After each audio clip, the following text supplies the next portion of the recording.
ఏంటది? శిష్యత్వం. శిష్యత్వము అంటే శిష్యులు అవ్వడం. ఏంటది? శిష్యత్వము అంటే అర్థం ఏంటి? ఎవరికి శిష్యులు అవ్వడం? పాస్టర్ గారిగా? ఎవరికి శిష్యులు? యేసుక్రీస్తుకి శిష్యులు అవ్వడం. మీ అందరినీ యేసుక్రీస్తుకి శిష్యులుగా తయారు చేయాలి నేను. సునీల్ గారి శిష్యులను అనిపించుకోకూడదు. అర్థమవుతుందండి? వీళ్ళందరూ సునీల్ గారి అనుచరులు, సునీల్ గారి శిష్యులు అని అనిపించుకోకూడదు. అర్థమవుతుందా?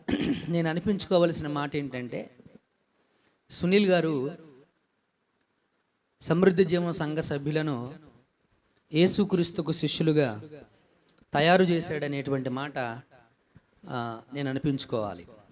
హల్లెలూయా. సో అది నాకు యోగ్య